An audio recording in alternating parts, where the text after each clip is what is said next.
This podcast is sponsored by nobody. Hey dudes, welcome to Splat from the Past, the only 80s themed horror sci-fi show where things could get totally radical. Now today, I will be welcoming back my good friend, Kirsten Love DiPatri.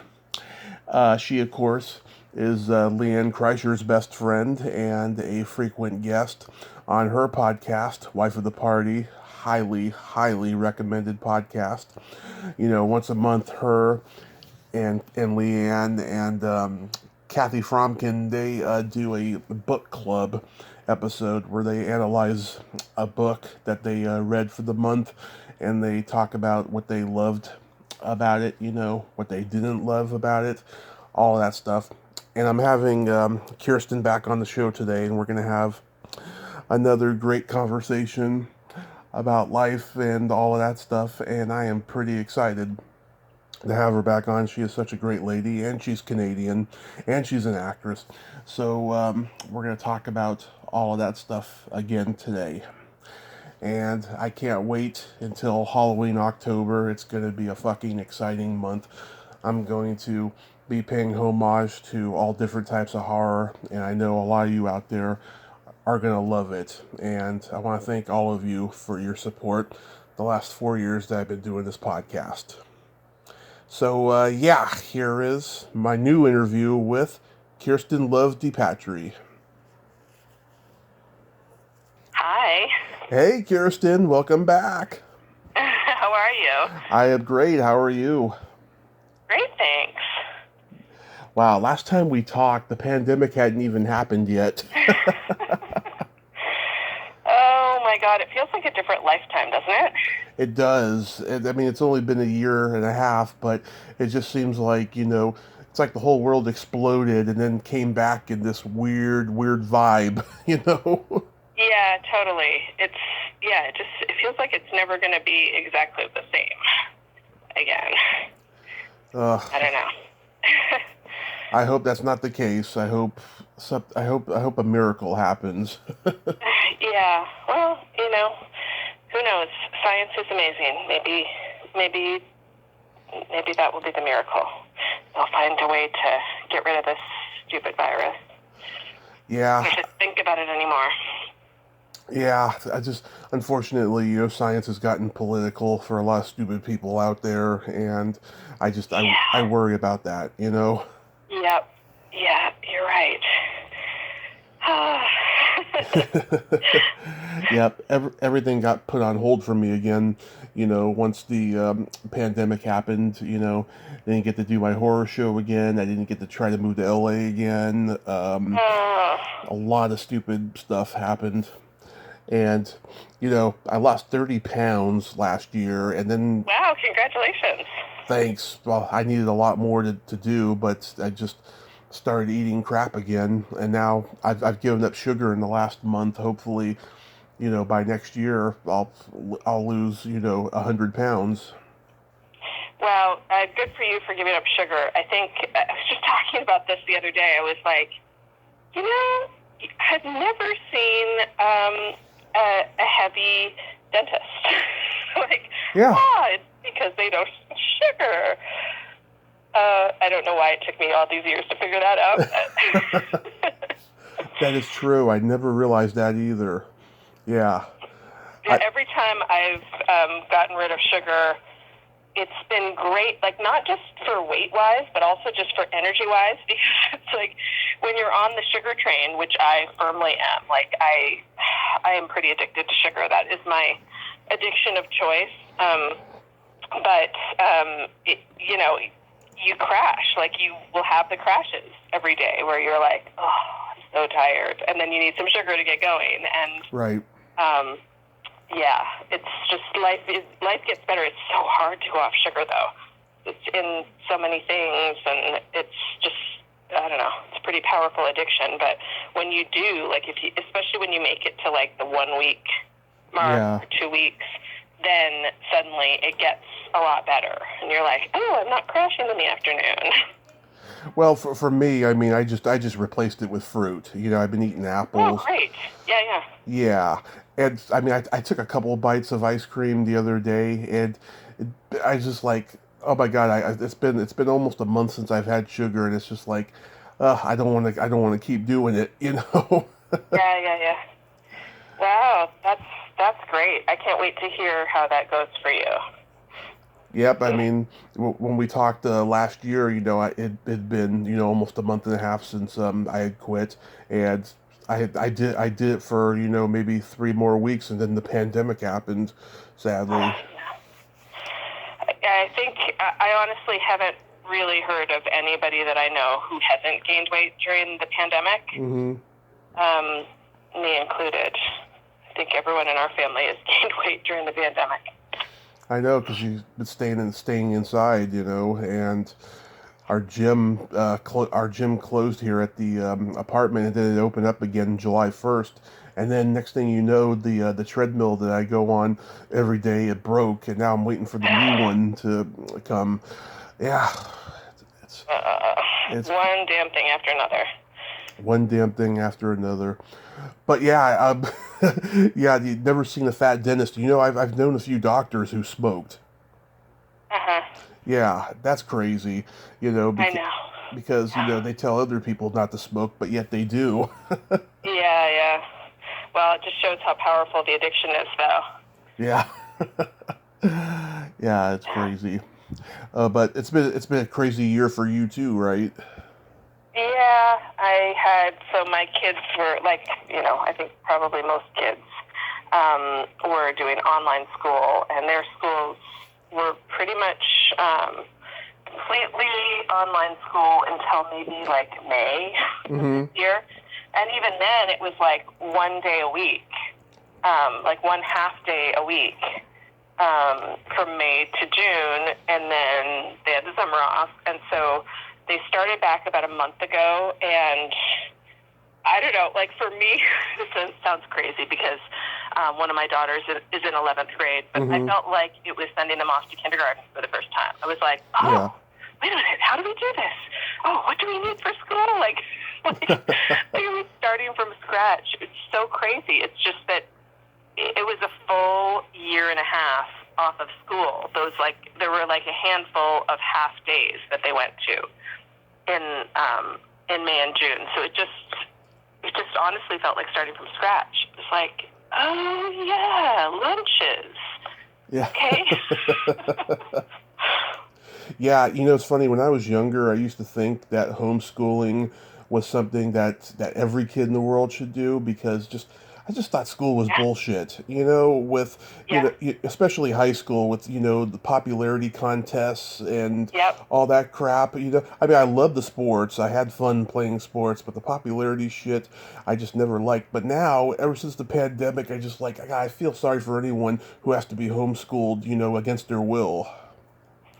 Yeah, it's interesting that you say that, because my older daughter was begging us to homeschool for years. I mean, she wanted to, and we even considered it in as early as elementary school. And we thought, no, this is a good time to socialize, because she needs a lot of downtime too, and so we worried that if she did homeschool, that she'd never have the energy to see friends. And so we didn't, and then in middle school she kept asking to homeschool. We're like, no, you have to see friends. And then the pandemic hit, and it was really hard for a lot of kids immediately. And for her, she was like, oh my God, this is great. Just roll out of bed, go to school. I get to spend the day with my pets. She could have her cat sitting on her lap. Yeah. During school, she was like, this is the greatest thing that ever happened. I mean, not the pandemic, but the ability to homeschool. And she was thrilled. She was thrilled for months. And then maybe 9 months into the pandemic, she kind of hit a wall. 9 to 12 months into the pandemic. And then all of a sudden she was like, this is bullshit. I never want to do this again. And of course, she still had a whole bunch of months of online school, and it was not good. She was really just feeling defeated. And The silver lining, I have to say, I'm trying to look for silver linings in all of these things. Mm-hmm. That was really rough, but the silver lining is that she's in 11th grade now, and she loves school. She can't wait to go to school. She's just excited about all these aspects of it. She's like, oh, I wish we got more homework. I was like, excuse me? Who are you? You've been fighting against homework your whole life. I mean, literally, she wrote like protest signs about getting too much homework, and and now she wants more homework. I'm like, I don't even know who you are. Yeah. It sounds like to me that she's been rejuvenated, that she loves school again after, a year of that, of being locked in. Exactly. Yeah. That's great, though. I mean, at least, you'll never hear her say, I don't want to go to school. Exactly, I know. And if she does say that, we'll know that it's something serious. Like, we'll know to really pay attention. It's pretty amazing. My husband and I are always looking at each other and going, oh my God, it's like, what is this? Somebody else's child. Yeah. I turned 38 in June, and I'm starting to get a midlife crisis going that actually started about 2 years ago, but now it's just getting worse because of this pandemic. I'm thinking, am I going to accomplish everything I want to accomplish, because so much stuff I want to do, but I got 2 books that I'm writing, that I've been writing since January. Yeah. Tell me about them. That's awesome. Okay, so I decided to write this quirky little part memoir, part movie guide. It's about my love of cult movies, about what they mean to me, and where I was. I like give a description of how old I was, what was going on in my life at the time, how I felt about the movie, and why I can recommend it. Cool. I was doing this thing where, I cut back the amount of interviews I do in a week because it just became too much for me. And so I was doing 3 or 4 interviews a week and then spending my days off writing this book. And then around May, I decided to take a long extended break, which I'm still on, from writing the book because I did a lot of crying in like the last month or so writing it because I was revealing very personal things that I had never revealed before, and I did a lot of crying. So I'm going to get back to it at some point, but I think it's going to be great. I talk about my accident. I talk about the podcast and my relationships I've established with people I've interviewed, and a lot of that. It's going to be great. I talk about so many movies in there. Great. Wow, that's fantastic. Wow, I can't wait to read that. Yes, I hope that becomes a book club episode. Oh, yeah, that's awesome. I relate. I'm writing a memoir now, and I also took the summer off because I knew my kids were going to be off of school, and I wanted to, it's not like pre-pandemic when there was, there's still a lot of things shut down or can't do in the same capacity, so I knew that I was going to have to be, more present and sort of, drum up more sort of little activities and trips and stuff like that. So I mostly I did a little writing this summer, but I hear you about memoir is intense, It's not good unless you really go there. Right. But when you really go there, it's really emotional. It just digs up all sorts of stuff. I wrote about some stuff this spring, like when my daughter was in the hospital, and then when I went back to edit it, I was just crying and crying and crying and was like, oh my God. And I would give the pages to my husband and go, okay, could you fact check this for me? And he's like, yeah, I think the facts are correct, but this is intense to relive. It's hard. It's hard to put your really naked self out there. Yeah. Oh, yeah. I remember you mentioning on Wife of the Party that you were taking a memoir class and that you started writing. Yeah. I've taken I guess 3 classes since then. I started a 4th class on Three classes, yeah. I start another class in a couple of weeks, week and a half, and I can't wait to get back into it. Oh, that is awesome. About like 150 pages in so far, but I still have a lot to go. Yeah. But because of my background in comedy, there's gonna be a lot of humor in this book. There's gonna be some graphic sex stories that are related to the movies and stuff that are gonna make people laugh out loud. Yeah. That's great. And then the other book, in the springtime, I started writing a trivia book about one of my favorite bands, the Bangles. Oh my God, that's awesome. Yeah, I was like, okay, I wanted to write a trivia book about certain popular horror movies, and then I figured out, I looked online, like so many people have written trivia books about all my favorite horror movies and stuff. So I was like, people beat me to it, so I can't really do it. So I was like, okay, I should do it for some rock music. And I was like, you know what, the Bengals are so underrated. They're one of my favorite bands. I should just do that. And so they are so underrated. I'm with you. Yeah, and so I started doing that. I created a crossword puzzle, which is fucking hard, by the way. Anybody? Oh my God, I know it's hard. I've tried to do it before and I gave up. I mean, yeah, it's hard enough playing the game, but when you're actually making one, it's really, really difficult. Yeah, it really is. Yeah, I've gotten in contact with the current bass player, who was actually the original bass player before they hit it big, and we're gonna do an interview in the future. And then, that's great.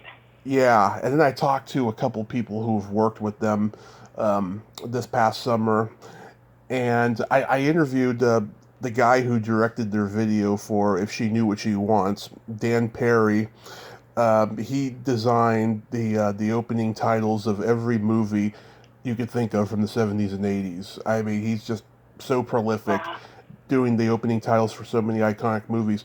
And Susanna Hoff's mother is a close friend of his. She actually heard the interview, and she told me personally that she liked it, and she shared it on her Facebook. And I've been trying to get her for an interview and stuff, so hopefully that'll happen in the future. That's so cool. It also sounds like the perfect antidote to the memoir.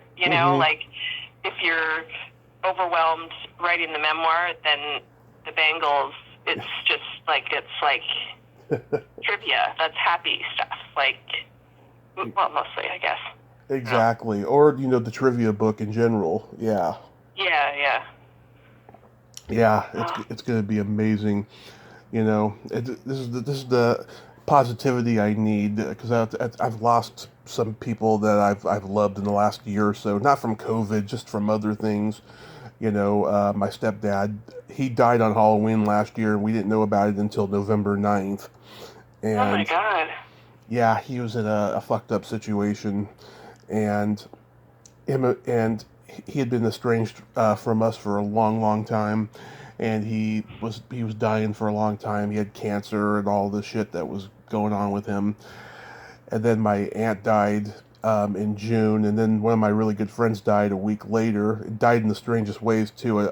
She had a drunken golf cart accident. This friend of mine. Oh my God.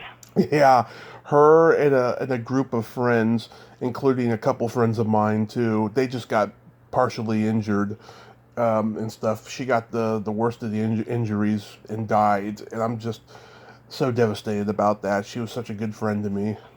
Oh, I'm sorry. Yeah. Sorry to hear that.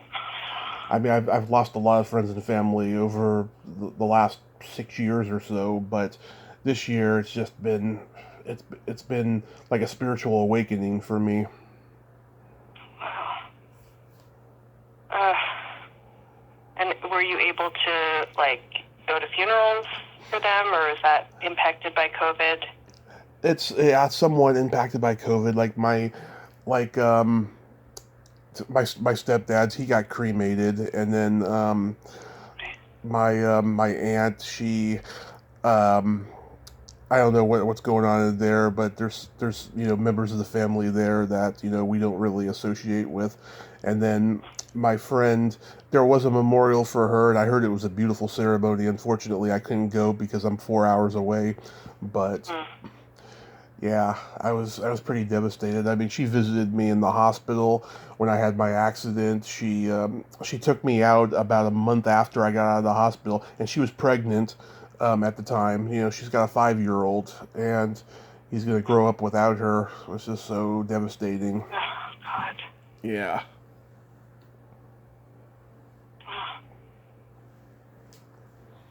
Wow. We've gone dark, Tommy. Yes, we have. The subject material is dark today. Yeah, well, let me get through this real quick. My mom, she took another fall last year, and she was brain hemorrhaged, and she came out of it okay. She's been doing really well. She's been sober since then. It was partially because of her drinking, and she has a couple of she had a surgery back in July, and she's having another one next week, and I'm going to be taking the week off to be with her. Oh, boy. Yeah. Wow. Well, she's lucky to have you. That's a lot. Absolutely. And I'm just so blessed in those areas. So blessed. Mm. And It's a good attitude. mm-hmm. And my podcast has just been amazing. I mean, I've interviewed icons in the last year. Like right when the pandemic hit, suddenly everyone was available, and people who would normally wouldn't do a podcast interview actually did it with me. Oh, that's great. So who? Tell me about it. Okay, so we just lost Ed Asner, and I got to interview him, and That's awesome. I was scared and nervous, right? And this was like right around the time of my mom's accident, right? So like every day, any day now, I was preparing for the worst and being scared, but I was going on with the show, And so I talked to Ed Asner, and I had interviewed his publicist's other client, and then he said, "You want to talk to Ed Asner next?" And I was like, "Oh, hell yes. I would love to talk to Mr. Asner." So we were supposed to talk on his landline, and then ended up having to use his cell phone because there was some confusion, and because he's 90 years old, he didn't want to go all the way into the other room that had the landline. So I was like, oh, damn it. So the sound was not the best on his end, right? But you could still hear it. Uh-huh. So we talk, right? At the beginning, he's giving me a lot of short answers and stuff, right? And I'm kind of struggling, but I'm engaging with him, and he's liking me. And then I start talking to him about autism and his advocacy for it, because his son has autism. Yeah. And we had a nice conversation, deep conversation there. And we also talked about how, he was not happy when he hosted Saturday Night Live in 1984, which there were some funny sketches on that show. He doesn't remember any of it. He just remembers he did not have a good time there. Yeah. And then I asked him right at the end if he had any upcoming projects he wanted to promote, and he made a dirty joke that went over my head. I said to him, do you have any upcoming projects? And he said, "You don't know her." and him and his publicist or his manager, they were laughing hysterically, and I was like, "Come on, guys, what's that mean?" Right? Someone told me later, but that went over my head. So that was great. That was an amazing experience. And then my kids went to school with his grandkids, with really 3 of his grandkids. Yeah. Really? And, wow. Yeah, so we would see him occasionally at the school. Like he'd come to, if there was an event, like a concert or something. Did you get to actually talk to him once? No, I didn't really talk to him, but I was always excited going, "Oh, wow, that's Ed Asner." That's Yeah. Santa from Elf. Yeah. I mean, I know he has so many iconic roles, but that's the one that I've seen more than anything because we watch it at least twice every Christmas. Oh, I'll tell you, he did a lot of other things where he played Santa, especially on TV. He did this TV movie in the mid 80s. Oh, what was it called? The Christmas Star, I want to say. I reached out to the woman who wrote it last year. She was extremely busy. She couldn't come on the podcast and talk about it. But this is the 35th anniversary, so maybe this year I will get her. She made a documentary about John Lennon in the 80s as well. And yeah, he played Santa Claus more than anybody. And you know what's crazy? When he died, he had like 15 projects that were about to be done. I mean, he just never stopped working, that guy. Yeah, I guess that's the secret to a long, good life is never stop. Yeah, I mean, he did a lot of things. And then, let's see, in March, I talked to Tommy Chong. Oh my God, that's iconic. Yes, another one where I was extremely nervous, but he's a talker, so he did most of the talking. And I had to, because I only had an hour with him, I had to cut certain things. I had to choose certain things I wanted to ask. But we talked about, his love of pot. We talked about the origins of him and Cheech. We talked a little bit about the movies and all of that stuff, he told me about a time he got into a fist fight with John Sebastian from The Living Spoonful. Funny. And people have been telling me that's like my best interview. I don't think it is, but I do like it and I am proud of it. Awesome. Oh, wow, you've done a lot. Yeah, and the other day I talked to the Unknown Comic. Remember him? No. The Unknown Comic sounds familiar, but... There was a show in the 70s here in the U.S. called The Gong Show. Oh, yeah. And this okay, yeah. the guy had a bag over his head. Yeah. Yeah. Oh, cool. Yeah, he was great. I mean, he wrote a book about 6 years ago, and he kept referring back to it because of the stories and everything. But we talked for an hour. We had a blast, and he made me laugh. He's such a funny guy. And last summer of last year, I talked to Eric Roberts by accident. I'll tell you what happened. By accident? Yeah, so his wife Eliza was on the podcast 2 years ago. She was in Animal House. And I wanted her back on last year to talk about some stuff that we didn't get to talk about. I wanted to cut it short with her when I talked to her 2 years ago because she was on location with him and they were doing a movie that she was producing or something, right? So I wanted her back on to talk to her and ask her about some stuff. And she brought Eric with her. And I had met him at a convention with her a couple of months after I interviewed her. And so, he was familiar with me. He knew who I was and stuff.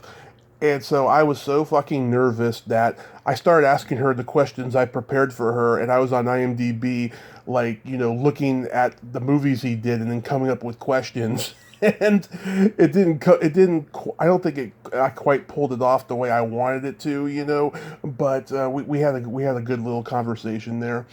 And Eric Roberts gave me some sex education that I could not believe that I could ever get. So him and Eliza have a friend. He invented the sex toy called the Rocket. And what it does is it prolongs an older man's, drive in bed, right? Wow. And, yes, and he told me that, I did not know this. I know about plaque building up in the heart, right? And stuff, right? I did not know it could build up in the penis. So he told me about that. And I was like, oh my God, I can't believe Eric Roberts is giving me sex education right now. And him and Eliza have been doing a lot of podcasts where they promote this thing, right? She actually got up and left the room for a little bit because she was tired of talking about it. Yeah, so that was cool. And then, I talked to Burt Ward, who played Robin on Batman in the 60s. Oh, wow. That's cool. Yeah. Okay, so it was just I think it was a couple of days before his 75th birthday, something like that. And we were scheduled for this day, and his publicist is this eccentric, flamboyant gay guy named Roger. Uh-huh. And he actually scheduled our interview the day that he does something personal that's family related. I don't want to reveal what it is, but he had some something sad going on in his family, and every Wednesday was his day to do it. So I called him on Wednesday, and he got really mad, not at me, but at him, right? Because he's done this before. And just hearing him at 75, and he still sounds like he's 20 years old doing that show, was so hilarious to me. Like any moment now, I was expecting him to say, "I'm not going to be a pawn in your game, Joker," or something like that. So then we did it the next day on Thursday, and it was great. Unfortunately, I had another interview that was like an hour before. We could have easily talked another 10 minutes or so, but I had to cut it short. So it was just under an hour, but we had a great conversation. Oh, that's awesome. Yeah. So I've been just blessed in the last year with talking to icons like that. I try not to talk to people who are super iconic or famous, though, because they don't give you a lot of information, you know. Not unless you're like Barbara Walters or Larry King, they don't really open up to you, that I've noticed. Sure, yeah. Saving it for their own memoir. Exactly. Oh, everyone's writing a book these days because I think they're tired of answering the same questions, you know? Yeah. Especially Totally. especially in the horror genre, the horror actors who do the conventions, they're tired of answering the same questions, so they're writing the books now. And unfortunately, I've had to establish some boundaries with certain guests and certain situations. I had a stalker back in March. Oh my God. This guy. Okay, so there's a podcaster I know up in Canada. His name's Greg Gilbert. I've known him since I started my podcast, and he's helped me get guests, and I've helped him get guests. But he's very gullible and very trusting, right? So there was this cheesy little horror movie back in the 70s called The Microwave Massacre, and I wanted a guest from that movie at Halloween in 2019 to celebrate the 40th anniversary, and I couldn't find anybody. And I did 2 interviews with a certain iconic 80s actress who shall remain nameless because of this. And I got this guy reaching out to me who was very persistent, wanted to be on my podcast, and I kept telling him no because just he came off like a stalker fan, right? So it got to the point where I had to block him. And then Greg interviewed him, and I was like, wait a second, he's legit in the industry? And he's like, oh yeah. And I was like, he comes off like such a stalker fan. He's like, oh no, he's cool, you should interview him, right? So I unblocked him, right? Turns out he wrote the story for Microwave Massacre, so that's why Greg had interviewed him, and that's why I unblocked him. So we set up the interview, and he was talking to me in Messenger. You know, one of the reasons why he wanted me to interview him was because I had interviewed that actress, right? He claimed that he dated her back in the 80s, and then they rekindled their relationship a couple of years ago for this documentary that he was making that she was in, and then they had another falling out again. I thought that was kind of odd, but then so he came on the podcast. We talked for 80 minutes, and he said her name at least 62 times. It was kind of creepy. And after we were done, he called me back, like on my landline at midnight while my mom was sleeping, and I was pissed. So he left a message on the machine, and then I bitched him out on Facebook, and then he said he was sorry. Then he like messaged me at least 3 times in the next few weeks about stupid shit, and then I just blocked him again, right? And then I text messaged my friend my friend, that actress that he's talking to, and she told me, yeah, let me tell you something. He may have interviewed me on his cable access show back in the 80s, but I don't remember it. I just met him for this documentary that he had me in a few years ago, and we went on the convention circuit, and he just got really creepy with me. So I've dropped off of social media in the last year because of it. So that's why I haven't really been talking to anybody. And I want you to know it's nothing personal if, I don't answer you right away or anything like that. It's just I've been going through this too. And I was like, God damn it, I mean, Greg doesn't have anything, to worry about because he hasn't interviewed her, but the people who have interviewed her, they got something to worry about. So, right. Yeah, so I had to deal with that. And going back to, having the super iconic people on my show, I've also had to establish boundaries with them because they come on the show thinking they can talk to me any way they want because they've never heard of me. And so I send my bio out in my guest list. I should have been doing that all along, but I didn't. So I do that now, and now I have no problems. They're not rude to me anymore. They ask me questions. They ask me questions in email, which they should do in the first place. It's gotten to the point now where I just don't want to talk about my journey during the interview because I want to interview them. I don't want them to interview me, Sure, yeah. And it takes a lot of energy out of it, so I do that now. I send my bio and my guest list, and I don't have that anymore, and it's great. Smart. Yeah. That's really smart. Yeah. I mean, because they're worried that, I could be a toxic fan who's going to misquote them. I don't even know how to misquote somebody, on a podcast. It's easy to do in print, but not, Yeah, in a podcast, it's like your words speak for you, for yourself. Like, you don't have a chance to misquote somebody. Exactly, because I talk to them personally. I don't go through the management and shit, because I've dealt with a lot of toxic managers, and so I talk to them.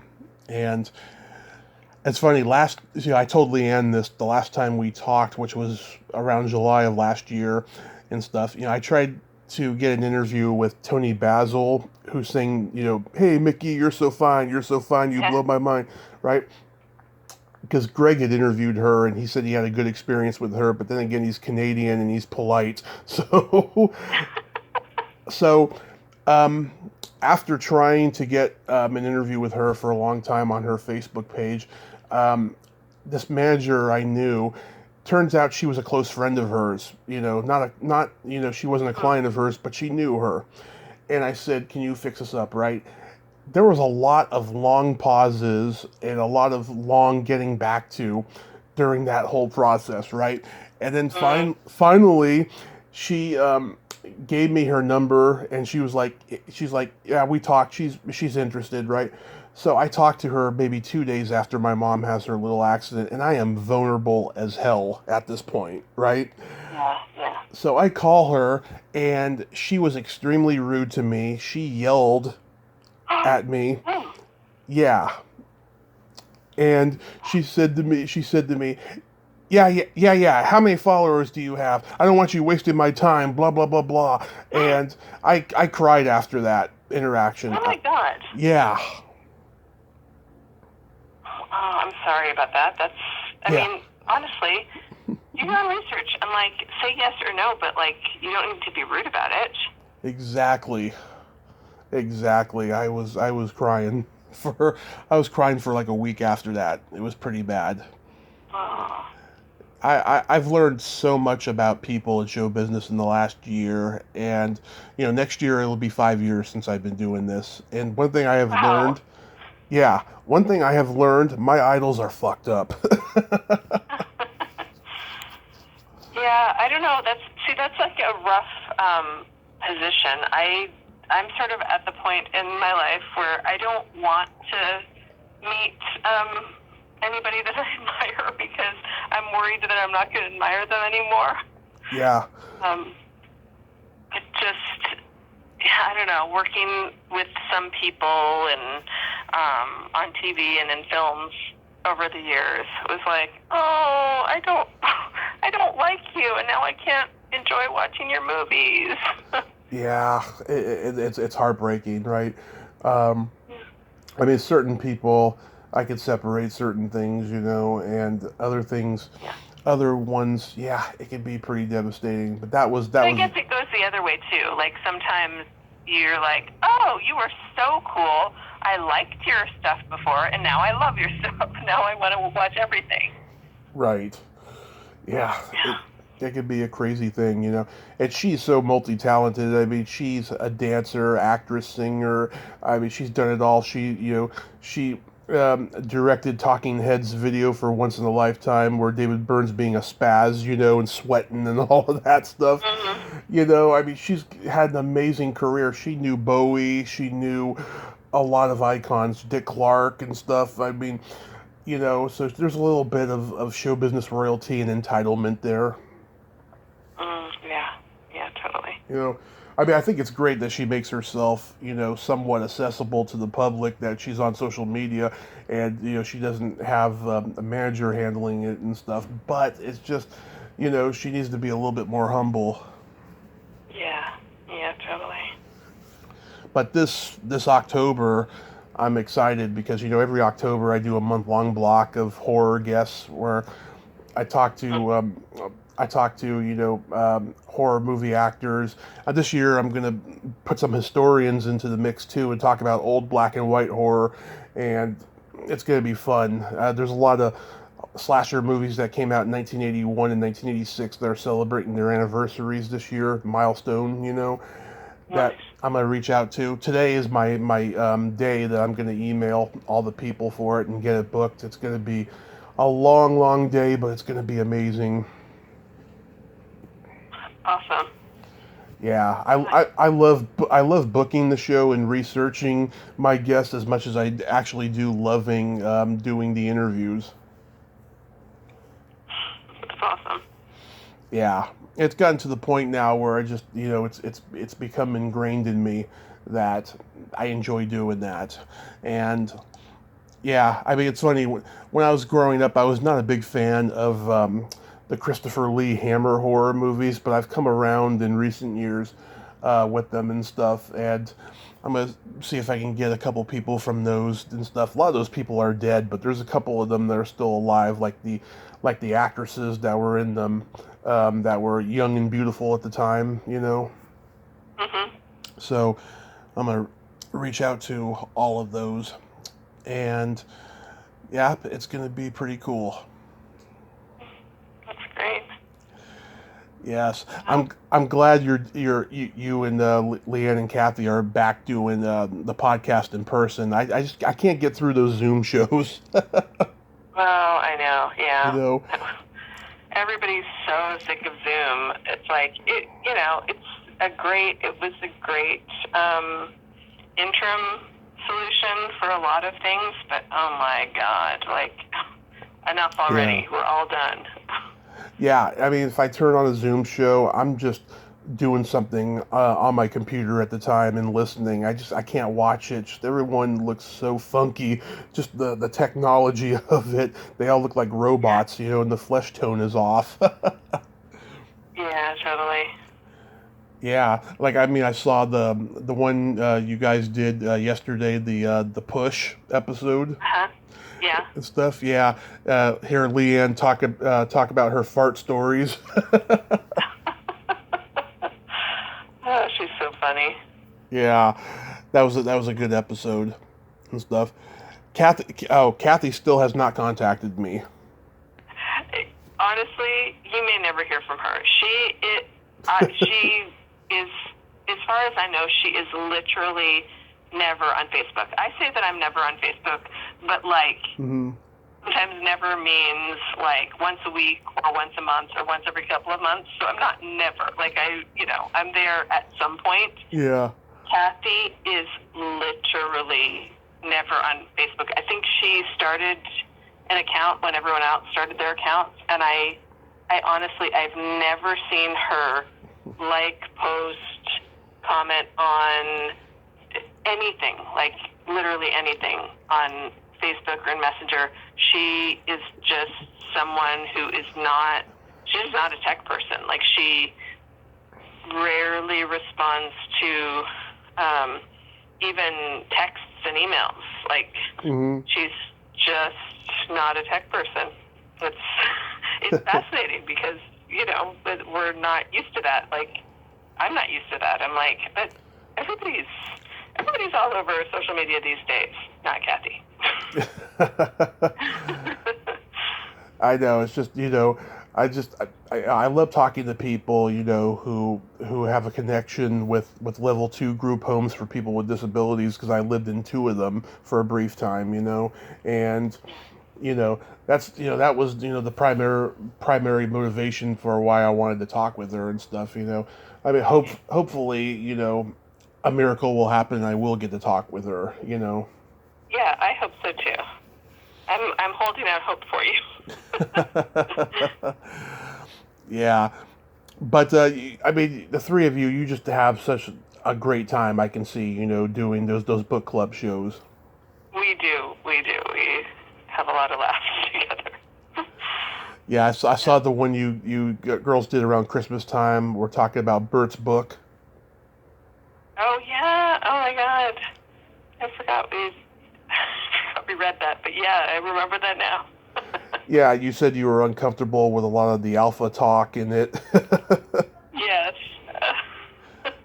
Yeah. I mean, I went to college, but I did not. I went to college in Canada, and to a medium-sized or smaller college that did not have. I mean, as far as I know, did not have any of the Greek system, like no sororities. It's just not that kind of thing, and wasn't. I mean, yes, there were parties, but it wasn't a big party school. Mm-hmm. And it's just sort of the opposite of Bert's experience. Yeah, like there was talk in the book about finger bangs and all of that, right? Yes. Yeah. Which I wanted to ask you. It seems like, ever since Trump got caught saying grab the what. It seems like women are trying to take back that word, like black people are trying to take back the N word. Yeah. Yeah. You notice that? It's really weird, And when people talk, about finger bangs and stuff, they think it's associated with that. It's not, people are talking about that. They're talking about consensualizing doing that, not actually assaulting women. Right. It's right. weird, just in this woke culture, / cancel culture. There's just all this terminology and shit is getting out of hand for people. Yeah. Yeah. It's I don't know. I am so behind. I'm always trying to keep up with whatever the new terminology is. Yeah. In anything, but it's hard. Like my kids were talking about somebody at school and said they, and I said, well, who's they? And they said the name of a kid, and I said, right, but who's they? And they were like, this kid. And it took me a minute to go, oh, they are non-binary. And I said, look, I'm not trying to be rude or obtuse about this. It's just that when I grew up and went to school, I had never heard of non-binary, and so they, to me, is plural. So I was waiting for you to say the name of the other person, because I'm used to he or she, and right. They meant, if you said, oh, they, it was oh, this group of people or a couple of people. And I said, look, I'm not trying to be argumentative or anything. You just sometimes have to give people some time to adapt to new words and expressions and terms and new ways of saying old things too. Because growing up, disability wasn't. It used to be not. It was handicapped or retarded or something. Special needs or whatever, and now it's there's disability visibility and people reclaiming or impairment. Yes. Yeah. Yeah, there's nothing wrong with being disabled. It's just it's a statement of fact. It's not but it's, there's still an adjustment for everyone else who's like, oh, wait a minute, I thought I wasn't allowed to use that word. Okay, now I'm not only allowed to, I'm supposed to use this word. I need to get with the program.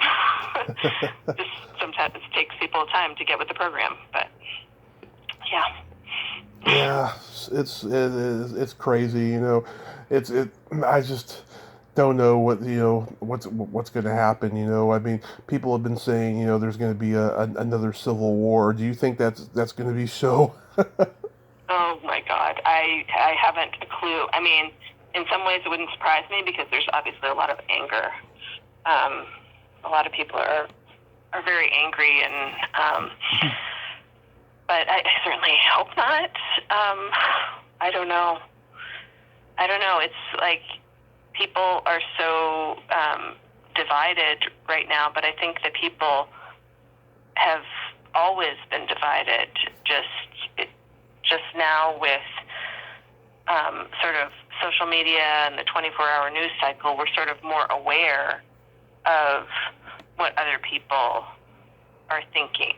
Whereas before, if I think about even in my own family or extended family, in the past, I had no idea what my uncles were thinking. I'd see them once a year, and we'd talk about certain things or whatever, but I didn't know their views on any number of things. Now we're on, Facebook together. Well, I still don't really know because I'm hardly on social media, but when I'm on Facebook, I can find out, oh, okay, that's what my uncle thinks about this particular politician or this particular TV show or whatever the thing. And it's like, oh, okay, I wouldn't have known this in the past. And so, if you multiply that by everybody that you know, mm-hmm. and even, everybody that you don't know, because then the news reports on somebody, whether they're a celebrity or the president of a college or,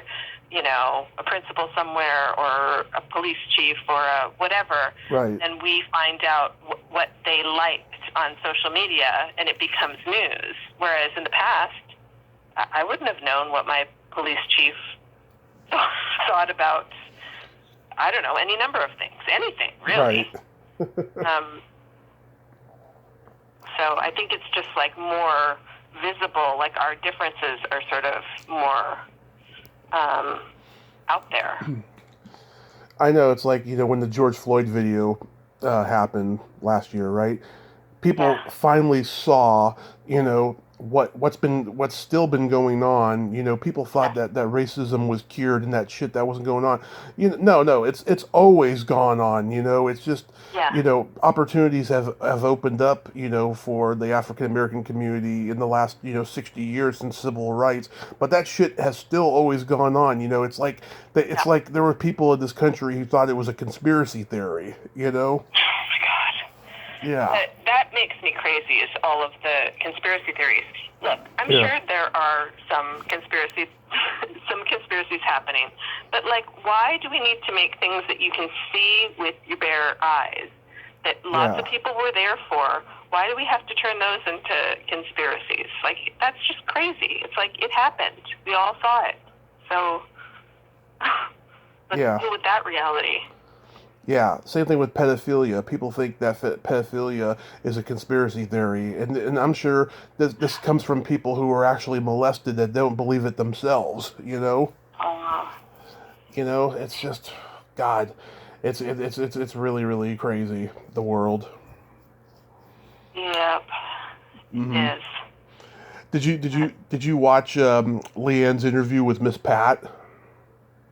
I still haven't had a chance to watch it, and you know that I want to because I loved her book so much. Yeah, Funny. that, it's been on Leanne's bucket list for a long time, and it finally happened. She only talked with her for like 30 minutes because she did like a 2.5 hour podcast with Bert the same day, and Leanne was involved in that, just hanging out and Right. stuff. I personally think she should have done 2 hours with Leanne and only 30 minutes with Bert. But it was a nice little chat that they had. Yeah, you should definitely check it out. Yeah, I definitely will. I thank you for the reminder.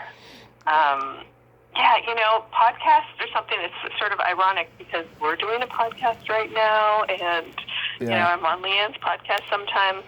But I used at the beginning of the pandemic, I already listened to a ton of podcasts before, but then I listened to like everything for a short amount of time, and then I just got burnt out on having I don't know. And so I stopped podcasts for a good chunk of the pandemic.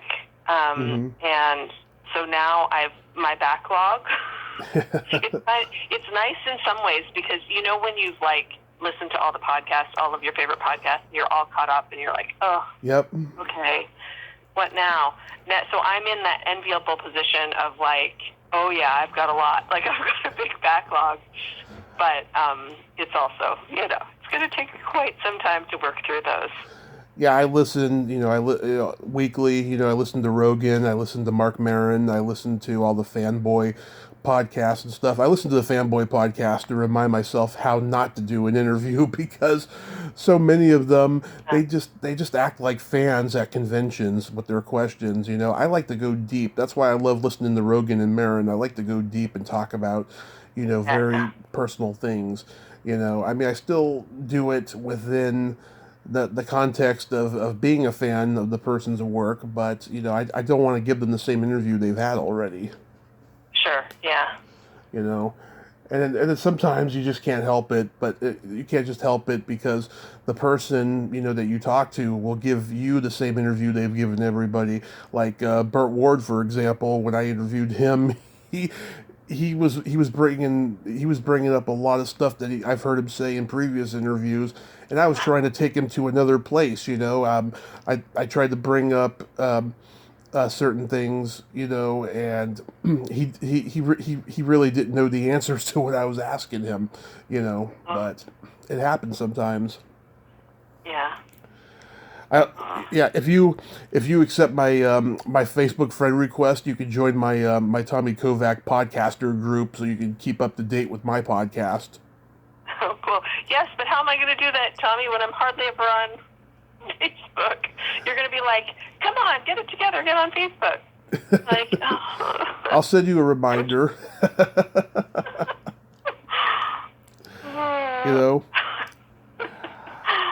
I love it. I love it when Leanne when Leanne when the three of you are talking about something completely unrelated at the beginning of the podcast, and then Leanne says, "So, shall we talk about the book now?"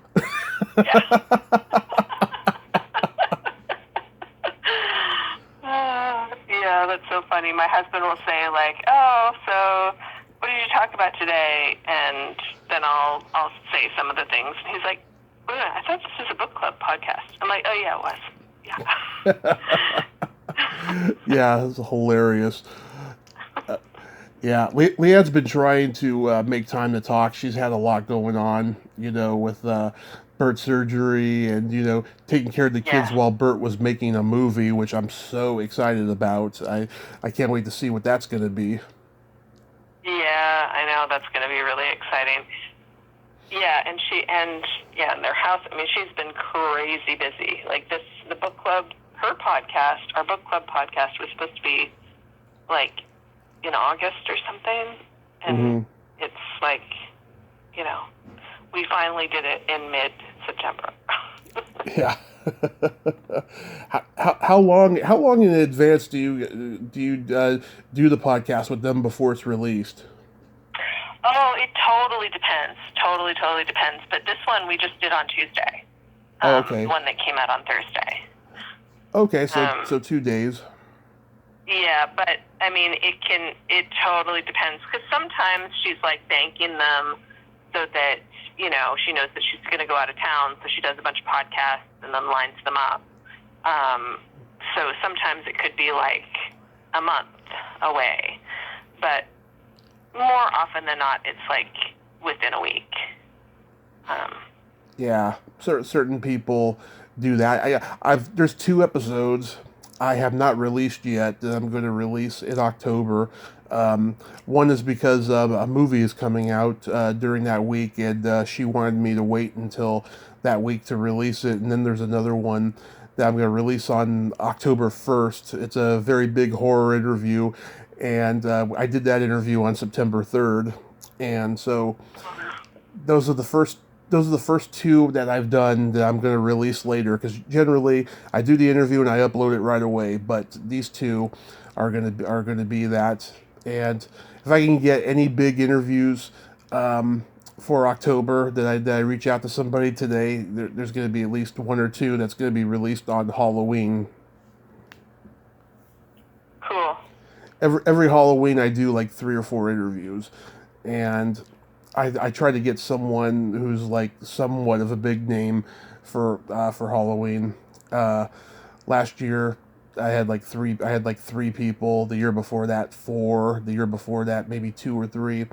And so this year we shall see. But like I've gone back and I look at how many people I interviewed during the month of October each year. Man, I had 5 people in 2017 because I had just started. I didn't know what I was doing. Then in 2018, I had like 75 interviews that month, and then 40 in 2019, and then last year 50 or something. So, my God. Yeah. That's insane. That's so much. Yeah, when you're living up here in the countryside, there's nothing to do, It's crazy when you're up here in the countryside. We're planning on moving next year because just the fires here are just scary. There's one happening every other day in the summertime. Oh my God. Yeah, and we got okay. So in 2018, we got evacuated. I had to go to my godparents' house down the road, and I don't like my godparents too much. They're rich and snobby, and they're selectively nurturing. They're people you have to like really work hard for to get their approval. And so my mom was up in the Bay Area. She was commuting to the Bay Area to get to for work, and then coming home on the weekends during that time. So I didn't see my mom for like 3 weeks during that time because of the fires, and so I had to go to my godparents where we evacuated. It was so dark outside, so dark red in the skies because of the fires. It was very apocalyptic. Yeah. The heat, and the air quality, it just makes it so hard to breathe. Right. And the heat was just, insane. It was like 100 degrees already. Oh, wow. But eventually it was detained and it came back home safe. Well, that's great, but still, that's yikes. Yeah, we're thinking about making our way to Modesto or something next year. Okay. That's cool. Because it's close to the Bay Area. It's like Redding in that there's nothing to do up there, but at least it's safe that way. And there's a closer airport there. We just got an airport over here for the first time, but there's an airport closer in Modesto that I can get to LA or go visit my dad in Washington or something. That is more accessible. Well, that's good. Yes, I noticed yesterday on the podcast you were wearing shoes. What color are your toes painted? Pink. Yeah, pink. Yes, bright pink, like summery bright pink. I just bought a lavender purple, and I'm gonna wear it when I go to LA for a couple of days in October. Oh, that's fantastic. I love it. Yeah, I'm going to go from October 7th to the 11th. Me and my friend, we were going to go there for a horror convention. It got canceled, And ironically, the same venue, which is the Burbank Marriott, had the Hollywood show end of August, and this convention promoter decided to cancel it for people's safety. Oh, wow. So Bummer. we're just going to go. We're going to have meals with podcast guests of mine, and we're going to do things like go to Quentin Tarantino's New Beverly Cinema, and Oh, yeah. see the old Hollywood cemetery out there. I've been wanting to see that for a while. I actually interviewed the tour guide last year, and she does tours every Saturday, so I'm gonna go check that out and go to the Comedy Store, of course, Of course. Yeah. and have Nice. and have fun like that. Yeah, I just hope it's gonna be good. I hope there's not going to be too much policing of the social distancing and all that. Right. Yeah, has it been pretty bad lately? I mean, we have a mask mandate Of course. inside when you're indoors. But other than that, I don't know. I mean, I haven't done a lot. I've been pretty busy with my kids, and so it's not like I go to a lot of places. So, like, I haven't been to the Comedy Store. Yeah. Or any kind of comedy club. So, yeah, I don't know what to say about that, but I think that, I think that a lot of places are trying to be as back to normal as possible with, also wearing masks. Right. And then you take off your mask when you're having a drink or eating. Yeah, I think there's a lot that's opening up again. So I hope that you have a good trip. I hope so too. I want to go to the donut hole as well. I mean, that place is so iconic. So many. Oh, the donut hole. You mean the one that's it's a little ways out of LA, right? Yeah, La Puente. Yes, and Yeah. you drive through the donut, like. Yeah. Oh my God! And they have cronuts there. Oh yeah. Have you tried those? I've never been there before, so that's why I want to go for the first time. Yeah, It's iconic. I took my kids years ago. We just found it on the map, and we're like, oh my God, we have to go to this place. You drive through the donut, and they have cronuts, which is a cross between a croissant and a donut. Yeah. And but you know what? At the time, I was on my no sugar thing. Yeah. So I didn't have one. And my kids were literally just talking about it. We went on a hike yesterday, and my daughter said, oh, remember those strawberry cronuts? And I said, I remember looking at them and thinking they looked delicious, but I didn't have one. So I guess if you're still doing no sugar, you'll have to make an exception for the donut hole. Well, there's two exceptions I'm going to make. We're going to go to We're going to go to Cheesecake Factory to have dinner with this one guest of mine, and Nice. I'll say, hey, let's share a piece, or something, and yeah, I'll just get a couple of donuts and that's it. I'm sure he's going to want a dozen, for the hotel to wake up and have breakfast or something, but. I'll just have a couple, but I want to go there because it is iconic. It's been in a lot of movies, back in the 80s and stuff. So. Oh, really? I didn't know that. Yeah, it was in Dragnet with Tom Hanks and Dan Aykroyd. Cool. And it was in this one movie. It was like not necessarily a teen movie, but it was like a traffic school comedy called Moving Violations. Oh, okay. And so, yeah, I was in those two movies, and so that's how I knew about the place, and I couldn't believe it's still there, so, yeah, I'm definitely going to go check it out. It's been there for probably 50 years now. Yeah. Maybe even longer. Oh, yeah, that's really cool. It's bringing up memories. We haven't been there in a long time. I should surprise my kids and drive them out there one day after school. You should. Yeah, there's a lot of great stuff to go to in LA that's still there. I mean, I know people who have been there 60 years, and they're just so sad that so much has changed over there, and so many things are closing. Yeah. Yeah, I know. But, I also, the way that I look at it too, like people in our neighborhood were really, a bunch of people were upset that a diner closed during COVID. They weren't able to stay open, and it was a diner that had been around for a long time, like probably 50 years. And my family was like, it was really overpriced. I took my kids there, and this is just a basic diner. Yeah. I had a salad, and we split a piece of pie, and my kids had like a grilled cheese or something, and it was like $60 or $70, and I was like, how is that even possible? Like before tax and tip. Yeah. I was like, how in the name of God have I just spent $70 when they were like little kids? And the food wasn't even good, so I was like, Are you talking about Jerry's Deli?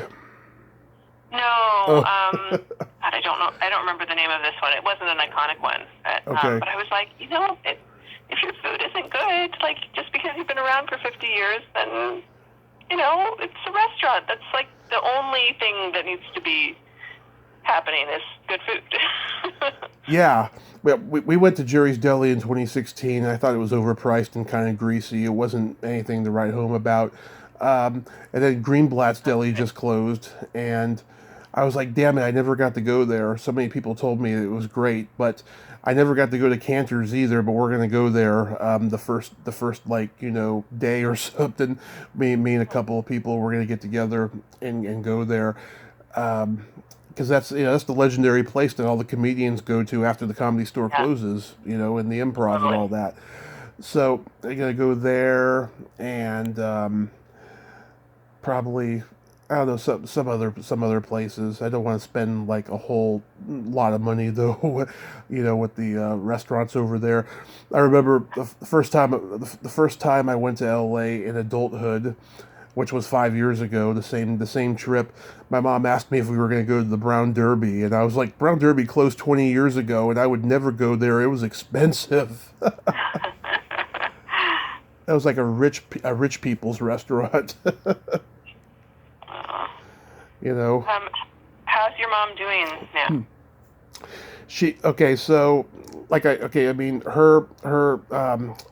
Her cognitive skills are slower, in terms of thinking and remembering stuff. Short term's not that great, but she can drive, she can drive, and so the surgery she had in July was for her hip because, partially because of the two falls she'd taken, it was because of her hip, Yeah.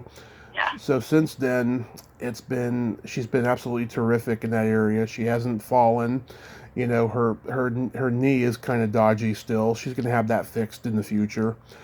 But this surgery coming up is for her heart. We had to take her to the hospital about 4 days after she got out from her hip surgery. She's got this defect that she didn't know about, that she's never had heart problems ever in her life. And this was just this minor little defect. They're going to do this simple operation where they put a needle in her heart and drain something, and she's going to come out of it just fine. And that's going to be on Tuesday. It's only going to take a short time, and then she'll be home. And I just want to spend time with her, the whole week. And plus, my brother, who also lives with us, he's going back to the Bay Area to see his kids and get his storage finally closed. Okay, all right. So that's good that it's like a more minor procedure. Sounds like. Yeah. I mean, it's still heart. Heart is still heart. So. Yeah, and then my brother's going to get his heart checked at some point to see if he has it. I don't have it because they would have found it already with the stent that they put in my heart when I had my accident. Okay. I am going to get my heart checked soon though, because it's long overdue. I'm supposed to do it every 2 years, and it's been longer than 2 years since I had it last. Just because we've been up here and it's been busy. But they just Stanford University in Palo Alto, where I was getting my previous one done. They opened up an office up here, so I'm going to be able to. Oh, great. Yeah, I'm not gonna. I don't have to go all the way to the Bay Area now. We almost did last summer at the time of that fall she took. You know, we were gonna go, but now we don't have to. We can just go, you know, down the street or whatever. Oh, that's great. Yeah, it's funny. You know, genetics and people's bodies are just. It's a very unique thing because everybody's bodies are different. Everybody's bodies, you know, reacts to chemicals and everything in different ways. You know, not Yep. everybody's body is the same. 100%. And that's why it makes me very frustrated when people are like, you know, oh no, that's fine. You know, I did, you know, this, I ate this, I whatever, and I was fine. And it's like, okay, your body, for your body, that worked out fine. But it's like everybody, yeah, you're right. Everybody is so different. Mm-hmm. Absolutely. I have a couple jokes for you. Okay. Did you hear about the Black Canadian melodrama? No. Yeah, it's always snowing in Winnipeg.